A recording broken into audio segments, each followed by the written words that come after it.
go off of some of the questions I like to. Yeah. Even though I've only done one of these, some of the questions I'm going to be asking my guests. Yeah. Since my channel is about me, being in a wheelchair and my life and stuff like that. One of the things that I wanted to ask you was, even though we're new to being friends and stuff like that, have you ever had a relationship, a friendship, a close relationship, friends with somebody who is physically disabled? Close relationship. And don't say like, oh yeah, I work with one-legged Bob, A close relationship. I wouldn't say. I guess I can't say it was very close, like in the form of seeing them a lot very often. Right. But I have had friends in the past that I've maybe chilled with outside of work. Like just seeing them outside of work, I haven't physically been around them long enough. Yeah. Some of the people that I was friends with, one of the guys that I knew, he was becoming physically blind, so he's legally blind. He was like getting around, and it sucked a little bit, because he would still see things, but he knew where his life was headed. And I'm the type of guy where,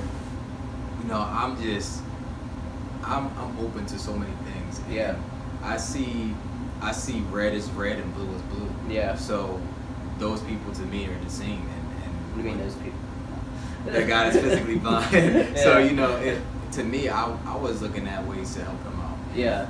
And not being, I guess, going back now, I wish I was in his life more. Right. Because that would have pushed me to an area that I would maybe be able to gain more knowledge and have more open-mindedness to certain things. Yeah, so me personally, it's funny that you say that because I have a funny story and I have an opinion about how I feel. So like, I'm weird in the sense that like I feel uncomfortable around other people that are handicapped because I'm very independent. Like I do, I feel like for the most part I don't really act handicapped. Right. So like whenever I see another handicapped person in public, I feel like if we start talking, we're gonna have like a handicap story. Like we're gonna exchange like stories about our life and stuff like that. And like I'll do that here because this is the point. But like in public, it's weird, I don't want to just see some stranger and like just talk to them because we're both handicapped. Like nah, I'm cool with that. Like it's kind of weird because like that's happened to me. Mm-hmm. And then it's just like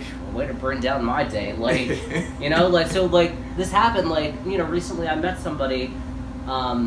We were going on an elevator together, and I've told this story before, but he came up to me and he like I was sitting, I was like looking at my phone, I was waiting for the elevator, and he came up to me and he like patted me on the shoulder, and I looked at him and he smiled, and he looked like somebody that I knew that wasn't handicapped. So my first reaction when I looked at him was, "What happened to you?" But oh no, hey, random stranger, how are you? Like that's what I was thinking. And then we went on the elevator together, we went up. And then we were both about to leave, and I was just like, have a nice day. Right. And as I'm leaving, he's just like, wait. And I'm just like, oh, here it goes. Like, what's this going to be like? And then he just starts telling me his story, like how he recently got shot by the police. Wow. And, he became physically disabled. They got off. He got a gun charge. And, like, now he's living in Philly and, like, in, like, bad neighborhood. He doesn't have a lot of money. He doesn't have a lot of friends. And I'm just like, well, now my day's like, now I'm feeling bad for this guy. Yeah. And, like I felt bad for him. I told him, if you're not making a lot of money, like this is where I work, like maybe you can apply here, like good luck. You're gonna need my number, like, if you need somebody to talk to. And then like I should text him back. But he recently texted me, but this was a while ago. This was probably like a month or so ago. Yeah. And I didn't hear back from him after that. But it's just like when that happens, it's just like so random and like you're not prepared for it. Right. And that's why like when I see somebody who's handicapped, I'm just like trying to avoid them because I don't want to talk about that stuff. It's like out of nowhere. And so that was the serious part of it. And this is just fucked up, but like you might laugh. You were mentioning how you a blind person. So you may have noticed the company that we work for, they're very handicap friendly. There's a lot of handicapped people who work there. Yeah. And I went to the bathroom one time on the side of the building, and in that bathroom, the stall, the handicap stall, is right near the entrance of the bathroom, right? So this one time, I was about to get out, finish what I had to do, and as I was coming out, somebody was coming in. Yeah. And it was this blind guy. Yeah. Right? he had a seeing eye dog and everything. Yeah. And as I was coming out, I was opening the stall door, and I was opening it very slowly as I heard someone was coming in. But I hit him in the face with the door. Oh, shit. With the stall door. And I'm right in the face. And after I got out, the seeing eye dog wasn't doing anything. He was just looking at me. Like, what are you doing? Yeah, and I'm just like, you're not doing your job at all. Like, what are you doing? Like, you didn't bark. You didn't, like, try and stop it. Like, nothing. He's just like... And I'm just like, new dog. But then I felt really bad, and I was just like, oh, I'm so sorry, man. And he was just like, oh, it's okay. How's your day going? And I was just, it's better until now. Like, but, yeah, so that's my story about that. So as a follow-up, as I turn this light-hearted moment into a very serious moment, so, in today's society, there's a lot of different groups, minority groups, right. LGBT, different racial groups. Yeah. I feel like as a society, we're put into a, demographic somehow. Right. So, that in mind, do you feel like handicapped people are considered a minority group or treated as a minority group? And if so, why or why not? I do feel like handicaps are treated as a minority group, and that isn't a good thing to me, because no one should have a label placed. Right. You're 26, I'm 27, right. So we already have a label of millennials. Yeah. That's just, to me, I don't want to ever have a label.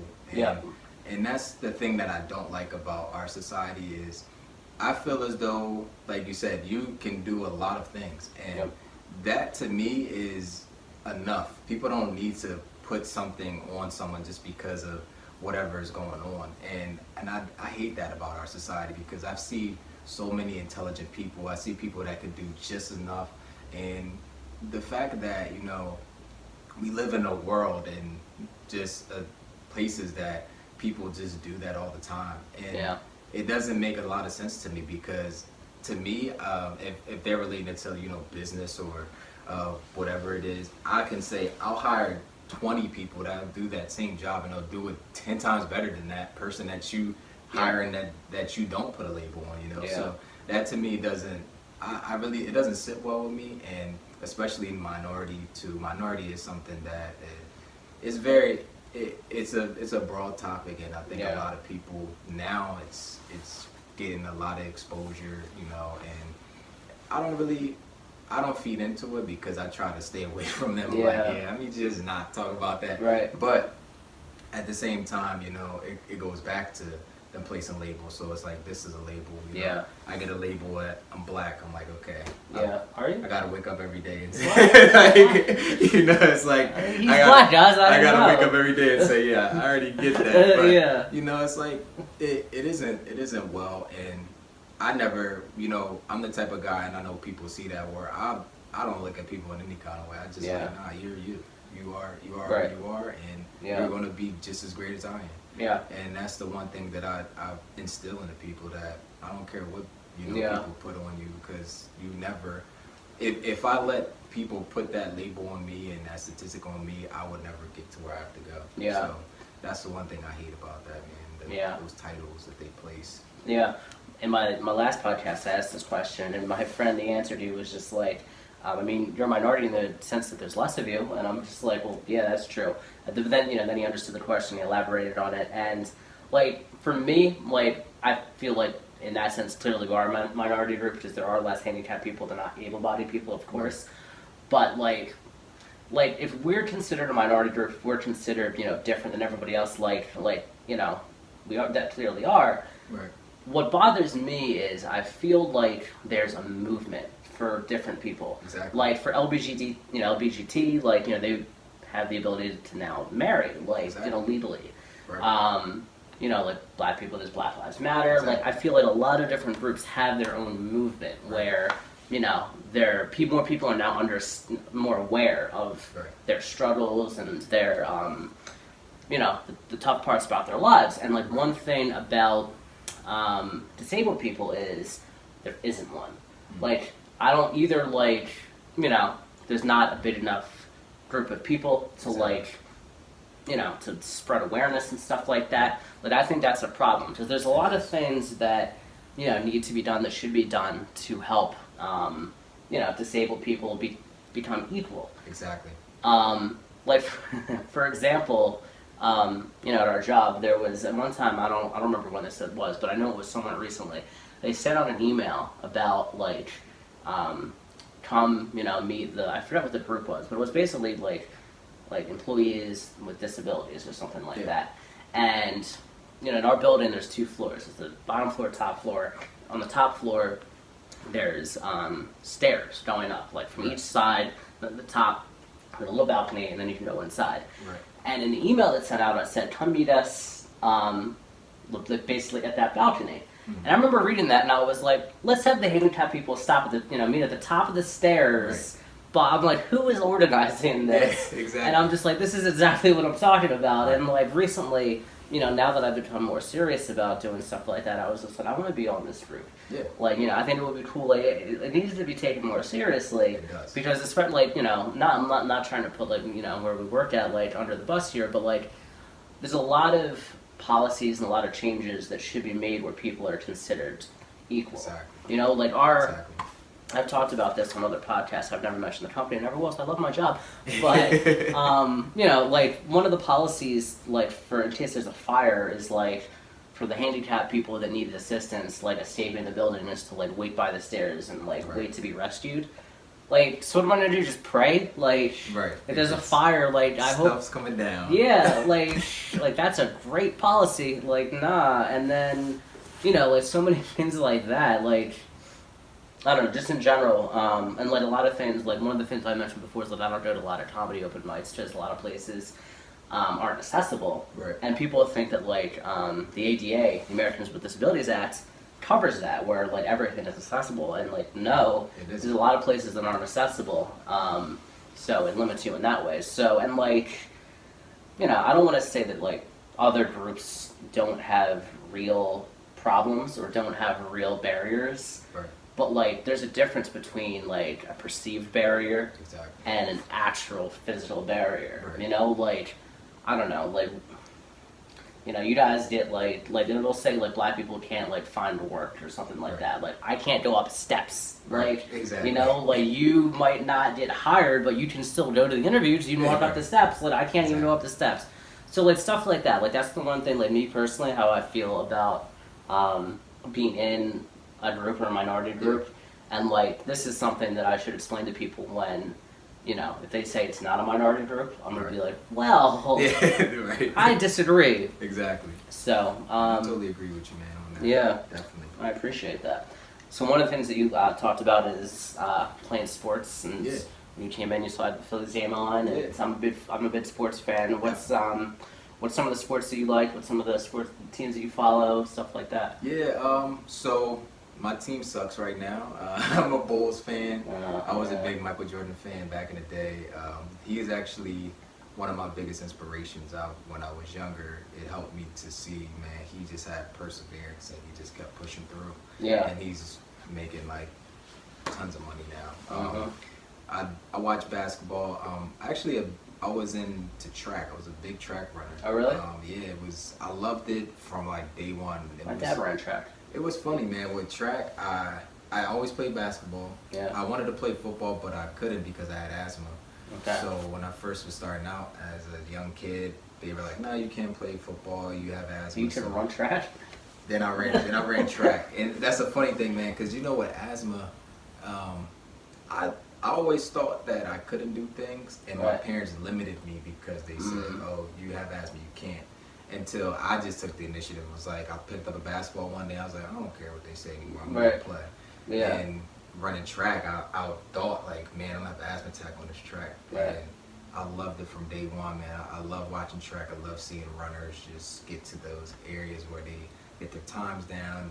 They get first place. And it's a different type of feeling, like when you run track, because you know how much work you put in, and when you train and I know. Oh, exactly. Well, when you get to that point, you put the work in, and then you get first place. It's definitely an awesome feeling. I watch football, but Once again, my team sucks in that. I'm a Lions fan. A lot of people man. are like, "You're from Jersey, Philly area. You're a Lions fan." I'm like, "Yeah, I know." Yeah, why do you like the Lions? So I've always, I love Barry Sanders. Okay.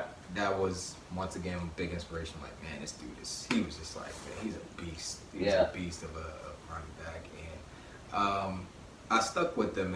It was just like that team that stuck with me. Now, would I say they're like my complete team? Right. I wouldn't really call myself.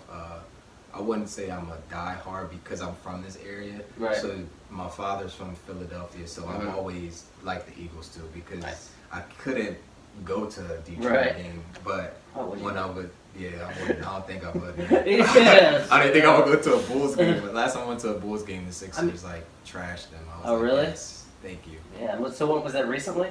It was, yeah. Okay.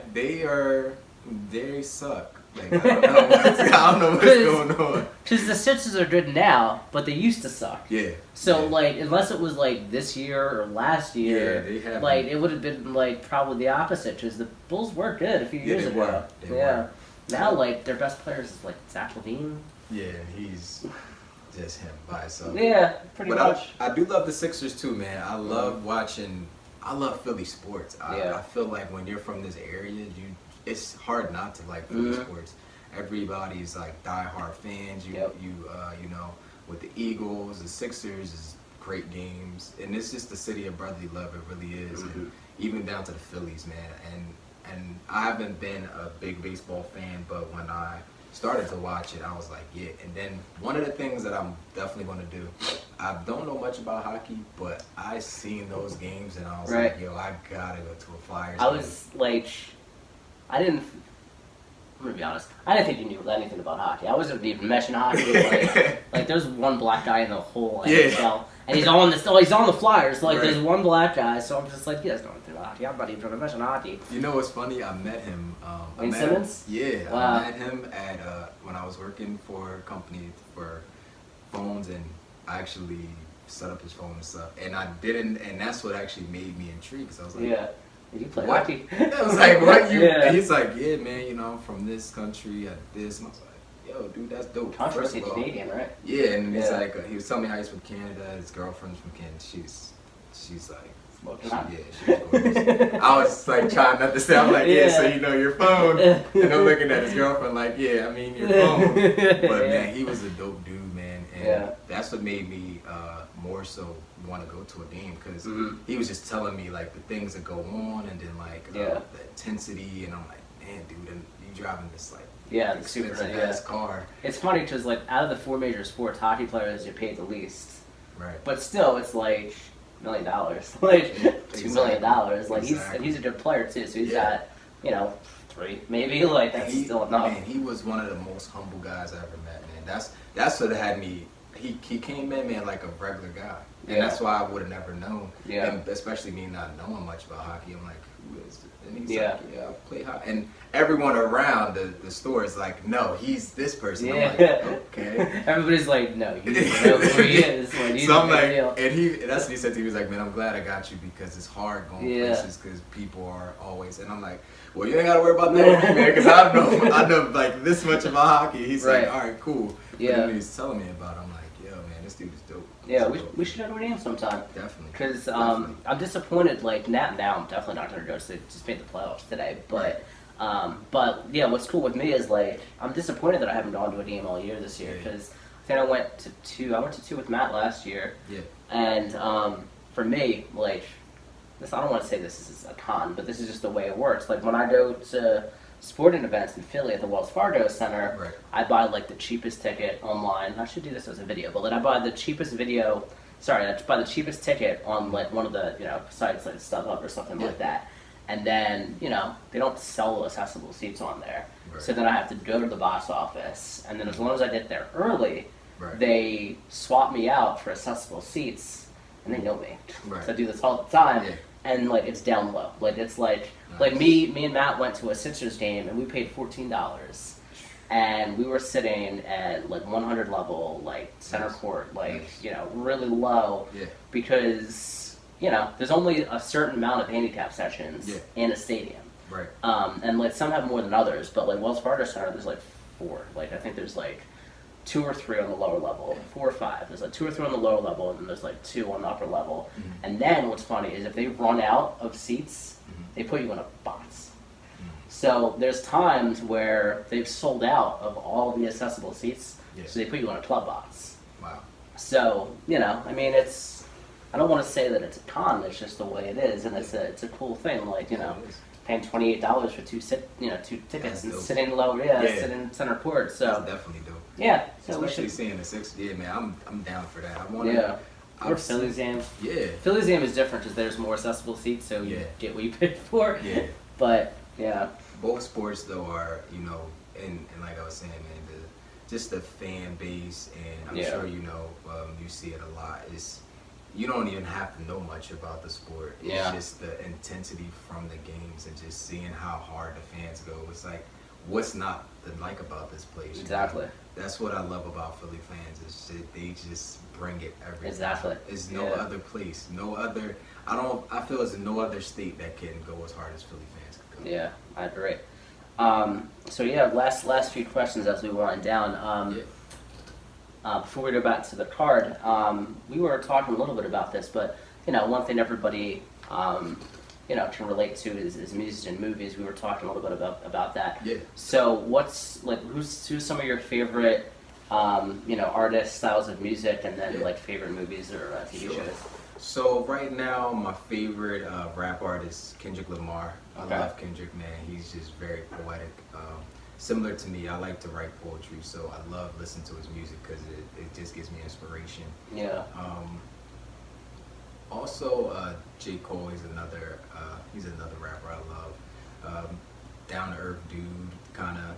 I feel like our age of music, so they are like the Tupac and the Biggie type of people in our age. So. I don't listen to a lot of like current stuff because I feel like a lot of stuff now all sounds the same. Yeah. But like does. I saw when I watched Straight Outta Compton the movie, I was just like I knew a little bit about it, but I was like, oh, this music's dope. Like I gotta listen to this old stuff. Right. And then I have a friend from the bank that's a little bit older, and he tells me about all this older stuff. Right. And a lot of it I don't really like, but like you know I like Biggie, I like Tupac, I like NWA. Right.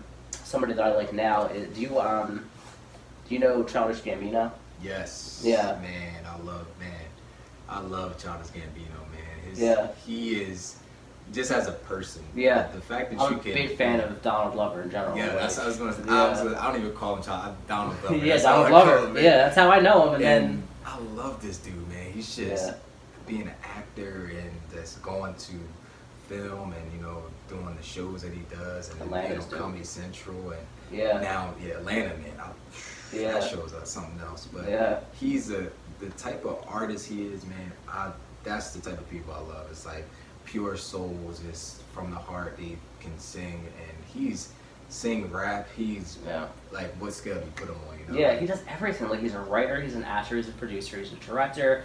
He's a comedian. It's like, what else do you do? Yeah, he's a right. Yeah, like what else is there? Like he's like, yeah, you know, I play golf for fun. I could beat Tiger Woods. Like, all right, cool. Yeah, he'd probably dominate that. Like, what else? Like, you know? And he's so like down to earth too, and he's like humble and stuff like that. And like his story is crazy because like he has a special on Netflix.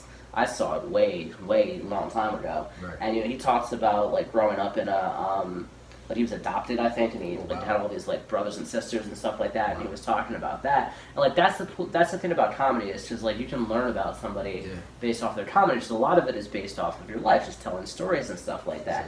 And him talking about that, I was just like, that's super cool. It is. And like it was called Weirdo. His thing, because he's talking about all this weird stuff. Yeah. And you know he is kind of a weirdo because like a lot of the stuff that he does, it's not like normal. It isn't. But it's creative. It is. And it's original, and it's really smart, and I'm a huge fan. Like, I've only listened to a few of his songs, but yeah, I'm a huge fan of his. So, definitely. Dope dude. That's probably one of the dopest dudes, I would say. Yeah. Going into movies, I listen to to actually go back to music. I listen to a lot of different genres. I'm very open to music, so. Funny thing about me, I know people are like, this dude can't be this and that, but I listen to classical music a lot. It's actually something to help me process. I feel like when I need to go in like focus mode, Yeah. I like throw that on now, Right. so you could get focused. So a lot of times I know a lot of people, they just like listen to rap or rock and whatever it is. Yeah. But me, I'm like, okay, I can listen to that stuff when it's for fun, or like I need to do whatever I need to do, Right. or get hyped up. I'm going out, like I don't need to listen to this hype song. Right. But at the same time, I'm like, yeah, for me to get focused, that's my area. So a lot Yeah. of people they don't like jazz or that type Yeah. of music, and I'm like, nah, I love that. Yeah. I could listen to it all day. That's But, what I don't like when people, if you're like, oh, what kind of music you listen to? I listen to everything. Do you listen to opera? Like, that's what I'll say. Like, do you like country music? No, Right. no. It's like, all right, then you don't listen to everything. Right. Just like me, just like, I don't listen to classical music, but Right. like, I listen to rock. Like, rock's probably the music that I listen to the most. Right. But I listen to rock, I listen to rap, I listen to country. Like, I like country, pop. Like, I think I did something on Facebook one time where it's like, what's one of your guilty pleasures? It's like, I love the Backstreet Boys. Like, I still listen to the Backstreet Boys. Right. I'll get hyped if I see a video of them being like live. Like, I'm such a bitch, They but used like to I be like the they used to Backstreet be the Boys. group, man. Backstreet's back. Yeah. That All was right. the- Yeah. Mm-hmm. Yep. Don't get us started being here doing the dance like doom, doom, doom, doom. Yeah. But Oh my another- God, we're back together. Stop. So movies. Yeah, so movies. I love a lot of the old Godfather, Soprano things. Goodfellas. Goodfellas. That was one of the big ones for me. Yeah. I also liked when I was younger, Honey, I Shrunk the Kids. That was like my favorite movie. I Yeah. literally watched 1, 2, whatever. I don't even think they went up to like 4 or whatever. Right. I would watch that all the time. I do like some of the ethnic movies, Poetic Justice. I like pretty much anything with Tupac. Tupac was like, I don't think I've ever seen a movie of his.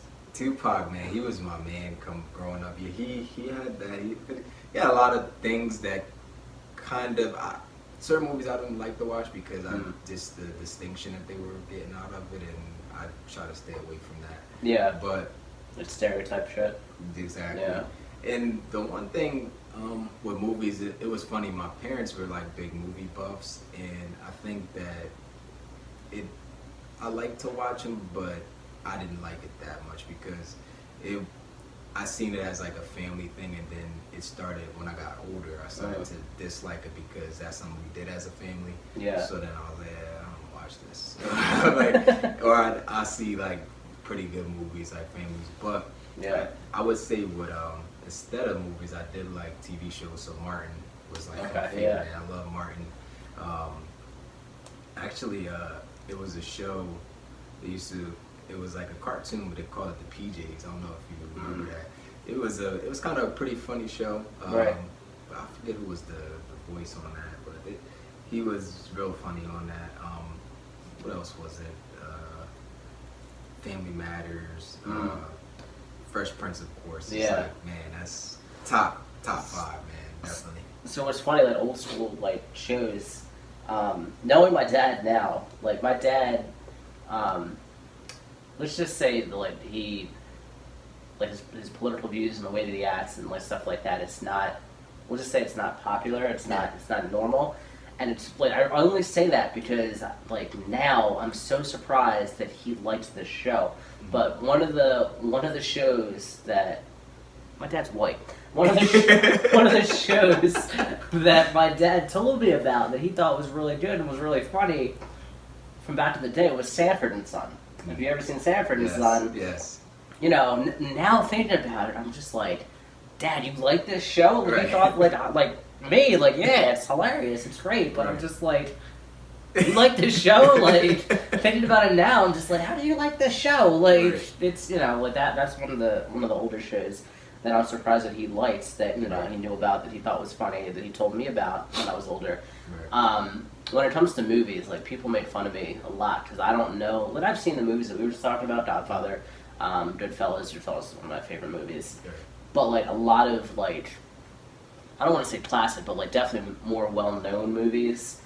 you know, like somebody will talk about it, and then I'll be like, oh, I never saw it, or I don't know that movie, or something like that. And people will be like, oh my god, you don't know that movie, Right.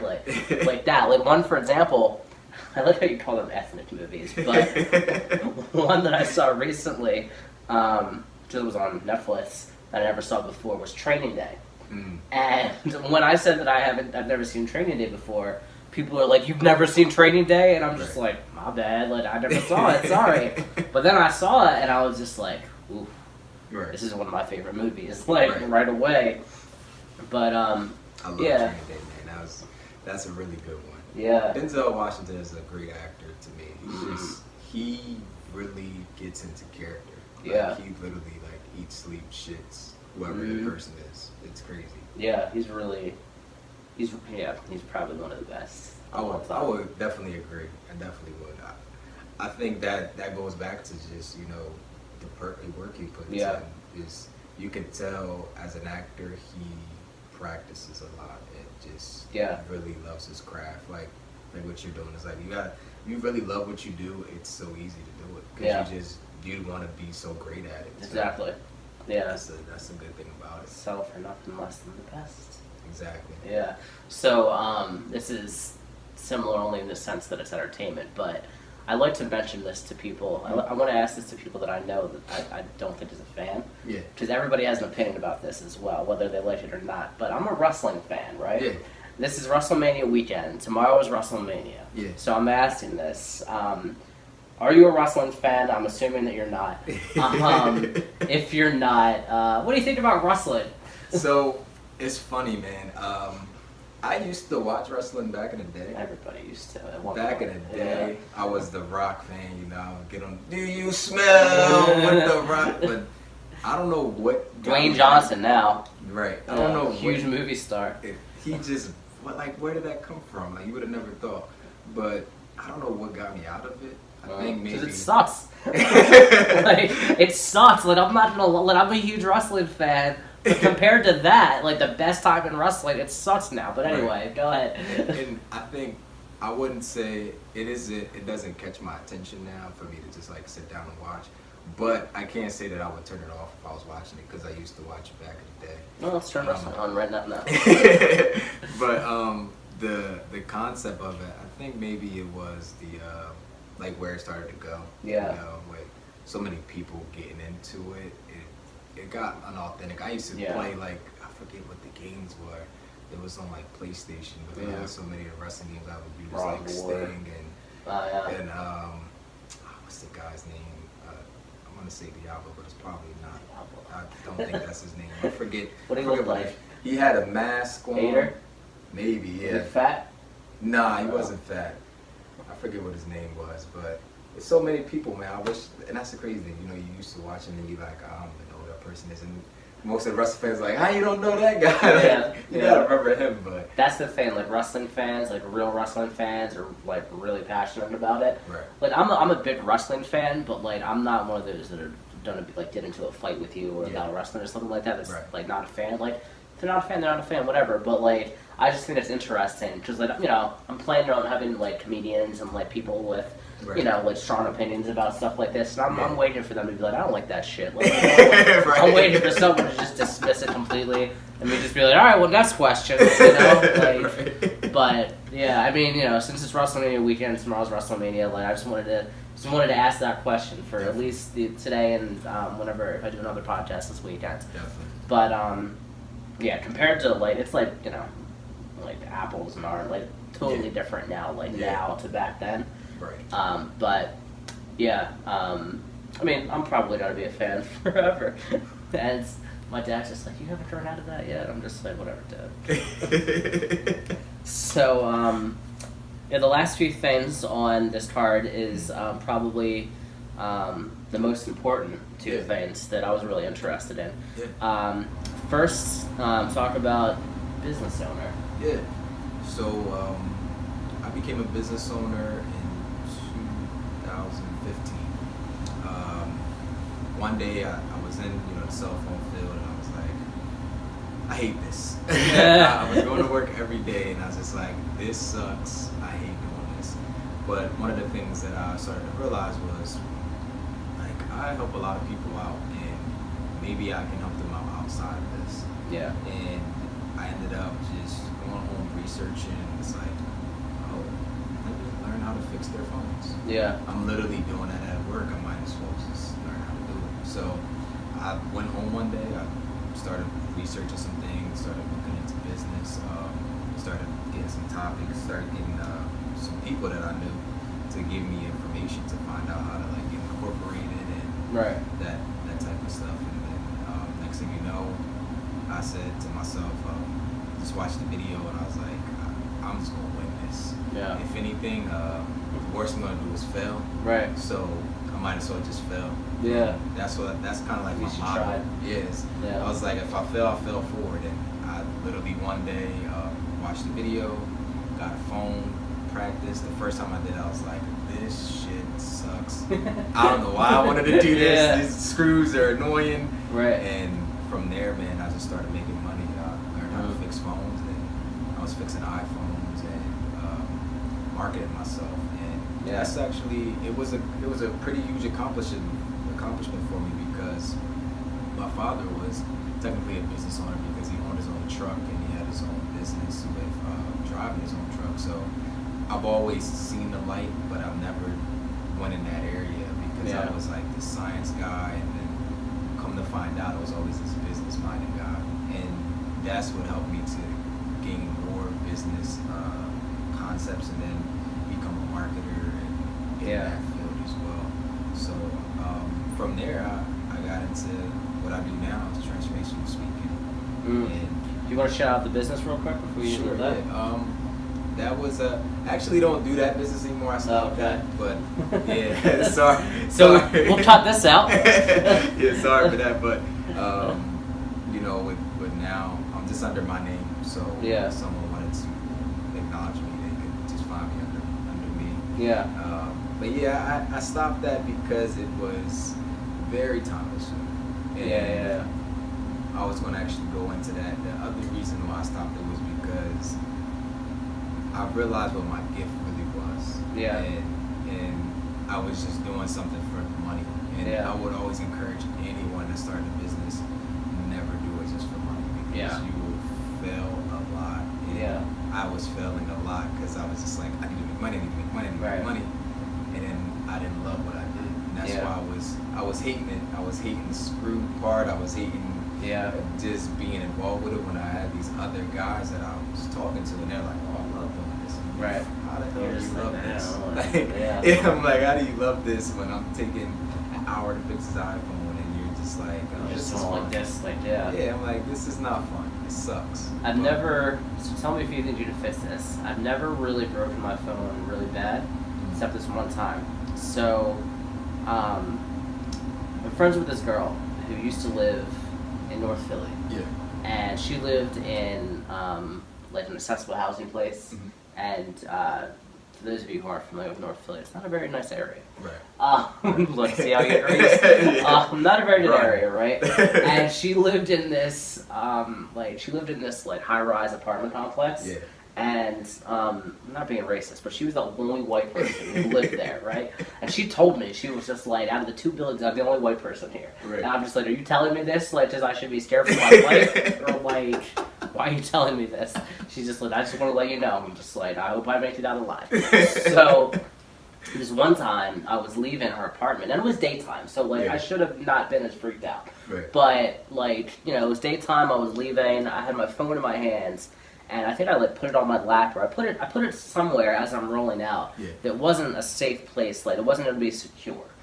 And as I was going out, there was someone in front of me, and they were opening the door for me. And like I know people just open the door for me to be polite. Right. You know, like some people do it for other people just to be polite because that's the thing to do. Right. But like I know people go out of their way sometimes just to be polite to me, right? Exactly. And I could tell this person didn't really want to open the door for me because they kind of did it just like, you know. Yeah. But you know, and knowing that, and being in an area that I'm not familiar with, I'm trying to get the hell out of there, right? So I see they do this. I roll up, and then the way it is you have to do. If you keep going straight, you're gonna go down the steps. Right. So the ramp is still left, so I have to go straight and left. Right. So I did it quickly. I went straight, and I turned to the left really quick. And when I did that, my phone fell off my lap or whatever, and it went right underneath my wheel. and I stopped real quick because I didn't want to run it over. And when I did that, my phone was face down, and I basically just scraped it against the sidewalk. Right. Fucked up the whole screen. So, yeah, do you think you would have been able to fix it? Definitely, yeah. A lot of those... Pissed off the whole time. God damn it, using this phone as a speed bump, son of a bitch. And you know, a lot of the things, man, was, they were so easy to fix. A lot of people would think, like, oh, this can't be fixed. And that's what I did find that light in doing it, even though, you know, some of the things may be tedious. And you might think of it as like, yeah, this is just very time consuming. But to see someone look on their face when you're like, oh, I fixed that. That was encouraging to me. And it did help me as a stepping stone in business to say, all right, cool, like, keep doing this. Yeah. Because some things that people, you know, have bent phones, and I'm like, no, I can fix that. Yeah. And it's like, I was thinking in the back of my mind, like, this shit is going to take like 3 hours. But I'm just know, like, I haven't fixed that, so it's taking me the whole damn day. But it's like, at least I knew they had a phone, like, they were able to get things in. I remember working with one customer. She was, I believe she's a nurse in a hospital, and she couldn't get out. You know, she was working all day, and I was like, you know, I'll come to you. I'll get your phone, I'll fix it, and I'll bring it back to you. Yeah. And she was just so appreciative because it's just like, man, do you know how long I'm sitting here? And I couldn't even go past a certain point because they were like, no, you have to have a badge and stuff like that. Right. And even then, she was like, you were just patient, you didn't care. I was like, you know, I get it. Yeah. And that was the great thing about it, because being that I worked in the cell phone field, I would hear the stories that customers would say. Yeah. So that's what gave me the pain points, helped me to see, like, this is beneficial. Yeah. And even though I stopped it, I have the skill now. I learned something that took me maybe 2 days to learn. Yeah. And from there, I'm just like, man, if I could learn this, I could learn anything. Yeah. So that's cool. You could fix a cell phone, you could pretty much manufacture something. You can rule the world. No, that's cool. Like, you know, I don't want to say what we do like now is like super important or anything, but like I appreciate it when somebody tells me that I'm patient. Exactly. You know, because like I think that's one of the things a lot of people don't do. Like they don't listen. You know, they don't listen. They don't respond to what you're saying. Like people are just so interested in, you know, saying what they want to say or, you know, doing what they want to do, and they don't actually listen and then respond. Because like me, like, you know, it might be to a fault, but I asked a lot of questions. Right. Like, we've been going for like an hour right now. Yeah. Damn, hour and a half. And like, you know, asking a lot of questions. And that's, you know, to me, I think that's important, because then you really get to know somebody. Exactly. So, but, you know, last question, which I think is the most important, most interesting, is you were talking about, you know, you found what you really wanted to do. Yeah. And that's the transformational. Yes. No, yes. So not inspirational. No. Transformational. Transformational. I'm curious about this. Yes. So it's a difference in speaking.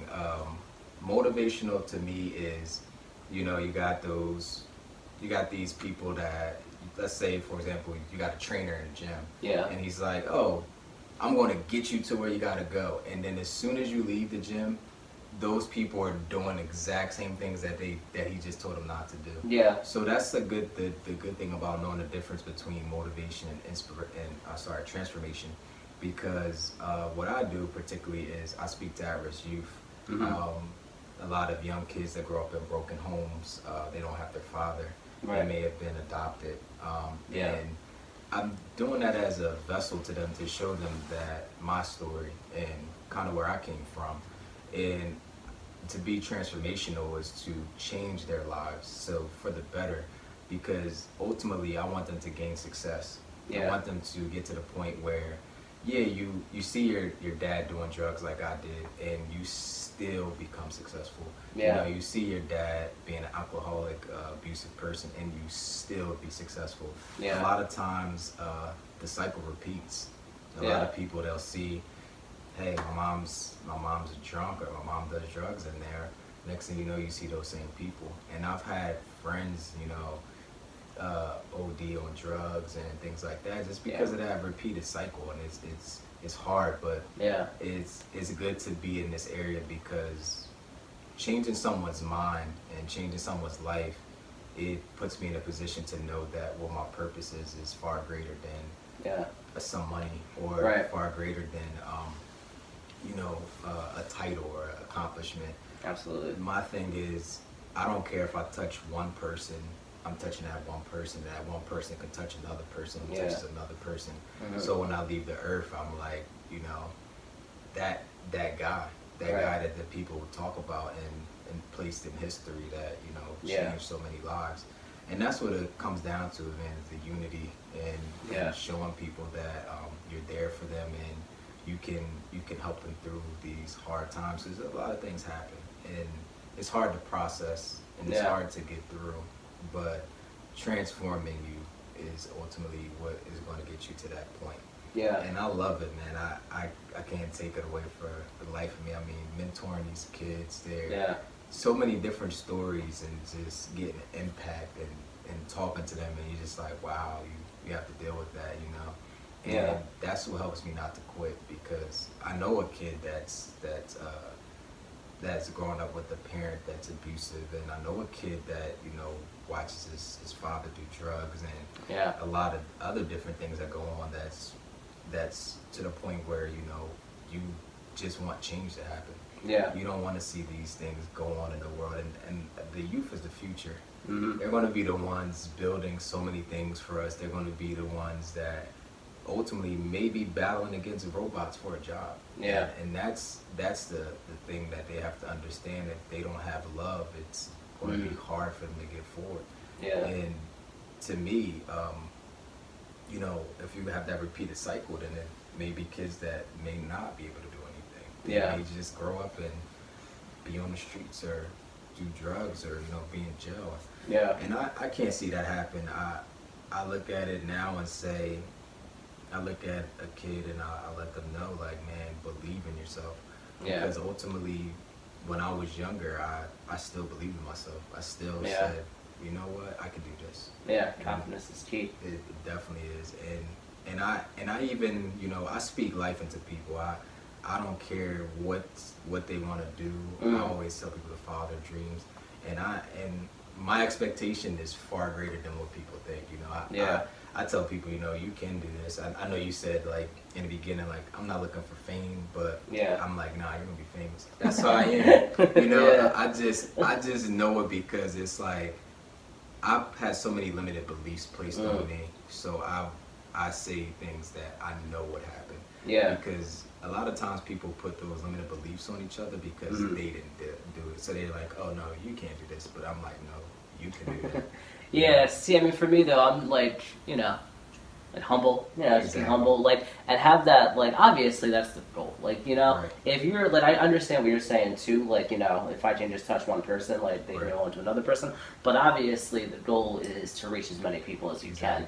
You know, the more people that you can spread that message, you know, the better. Like, you know, like being famous, like, you know, there's that whole money thing, which, you know, whatever. But like, you know, there's money, there's fame, there's fans and stuff like that. But like, you know, my main goal for my channel is to spread, like I was saying before, awareness. Right. You know, like the things that I'm doing, a lot of the things that I'm putting up are you know, skits. They're comedy things. But if you look at it, it's true. You know, like if you actually look at the things that I'm doing as skits that are meant to be funny, it's based off of true things that actually happen. So it's not like I'm just doing, it's not like I'm actually in a wheelchair. Like, I'm not faking that. Like, you know, like the one thing that I did about, like, staring, like, people actually stare at me in public. Right. Like, it's not to that extent, but, like, to me, like, that's what it looks like. Because when I see it, it's fucking obvious. Yeah. Like, there's that, and, like, there's all these things that actually happen. I'm just showing it in a comedic way. Because if I did it in a serious way, it'd be depressing and be like, I don't want to watch this shit. Like, nah, you know? Right. So, yeah, so there's that. But, you know, I think it's also good to have that chip on your shoulder, you know, always stay motivated. Because, like, if you ever, I forgot who I heard this from, but, like, if you settle for success, or if, like, you get complacent, then you have nothing to work towards. Exactly. You know, like, you always have to just stay motivated and make sure you can always get better at doing something. Right. So this question might come from a place of, I don't want to say ignorance, but just not knowing. One of my friends who I did the interview with before, Paulie, said, you know, ignorance is just a product of not knowing, which is a very smart thing when he said that. Is. And so, like, I've heard, based on what you were saying, I was thinking, like, life coach. Yeah. So is that based? I don't know what that is. Like, I heard of it, like, But it sounds like that's what you are. Exactly. That is one of the, I will call it a product for my business, as a life coach. For young kids, I consider myself to be a mentor. Yeah. Because I'm like, I let them know, like, yo, I'm your big brother. You Yeah. know? And so that way they can see it as I'm family. Yeah. So you trust your family, you would trust me to help you succeed. Right. And life coaching, I usually state that for millennials, people that I help that's, are in business or. Now you called me a millennial. Now I don't even care. That's this question. Plus my phone just cut out on me, so we gotta. I say millennials because it's just where my target market is, but I hate that we had to place a title on ourselves. Yeah. But definitely, I call myself that because it's people that are around our age, and sometimes they need a lot more help than maybe 14-year-olds. Some 14-year-olds are like a lot.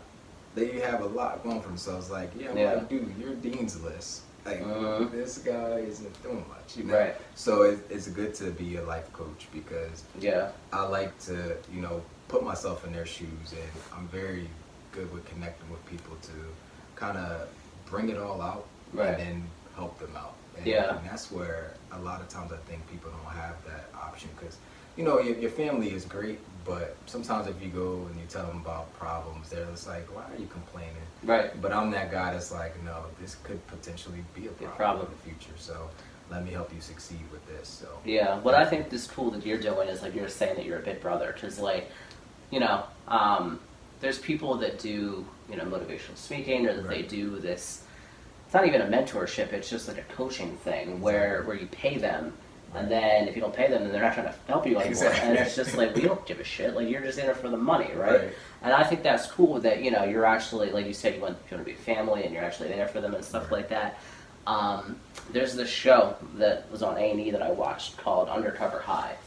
And by the title of it, it sounded like it had to do with drugs. Like, I tell this to people and they're just like, this is about That's drugs. The first thing I thought. I was like, is this about drugs? Is this about like a way to like get away with doing drugs? Like, ooh, I need to watch that. Like, that's what I thought it was going to be about. That's why I first saw it. But then I read the description and I was like, oh, this is still interesting. Yeah. So what it was it was a show where adults posed as teenagers and went to high school, and they tried to see what it's like to be in high school in today's day and age. And 26. And most of the people on this show were like younger than me. Not by much, like a few years. That made me feel old. But like, but they were like between like 21 and like 25, 26. So around this age. And like to me, like high school was 8 years ago. But like to me, it doesn't seem that long ago. And I'm just like, it can't be that much different. And like for the most part, it's not that much different just when it comes to like social media and technology and stuff like that. And watching it, I just felt bad at the end, because at the end they have to tell these kids that they're adults and that they've been lying to an extent just about their age. And I'm wondering, I'm just like, because they basically focus on the people that they become close with in that school. And I'm just like, I wonder if they're just like ghosting these kids now. Like, like, oh, this was fun for a semester, good luck, bye, and then they just pop out and then you never see them again. Which was like, that would be fucked up. Like, you feel like you're friends with this person for like a semester, and you're about to graduate, you're about to go on, you have this new friend, it's super cool, and then it's like, JK, like, I'm 25, it's like, I have a kid, I'm married, like, good luck, like, that would be so fucked up, I'd be so mad, like, nah, But like that's what I was like. As you were saying that, I would, like, once you said that you're like family and stuff like that, I was like, that's cool. Like, you don't just ghost these kids. Because that's what I'm seeing while I'm watching the show. It's like, I'm 25. It's like, what? It's like, I'm going back to another state now. But like, that's fucked up. That's crazy. I've never heard. I should check that out, man. That's pretty cool. The season just ended. Oh, okay. So you should. I mean, it was just like. I don't watch anything live, so I just DVR everything. So once I saw it came up, I was like, ooh, I have to watch this. And I was really into it. I thought it was really cool because, like I said, even though I'm 26 and high school was 8 years ago, it doesn't seem that long ago. But watching it was cool. A&E is one of my favorite stations. They have a lot of good stuff.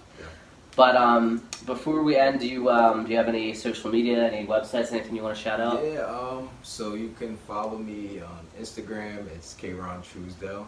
Queron. Yeah. I thought it was Queron. Don't worry, everybody.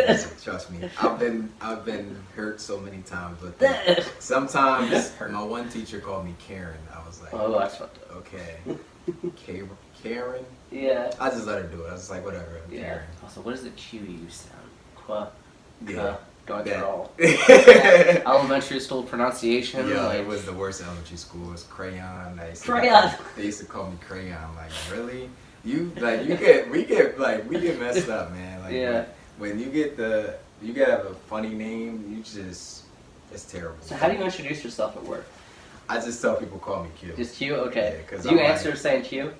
Sometimes I say my name and then they're like, "Do you got a nickname?" I'm like, "Yeah, it's Q." Okay. You know, it's like, yeah. And that's probably the first joke on the phone. They're like, "Man, this guy is funny." Like, Yeah. Okay. Yeah. They notice from the start, like, yeah, And when they mess it up, I'm like, "Don't worry, it's not bad. It's not that bad." You gotta hear someone say it all the time. I have close friends that still mess up my name, and they know me for like 6 years. They're just messing with you. Yeah, I'm like, come on. Yeah. But yeah, so Instagram, Queron Truesdale. Also Facebook, Queron Truesdale.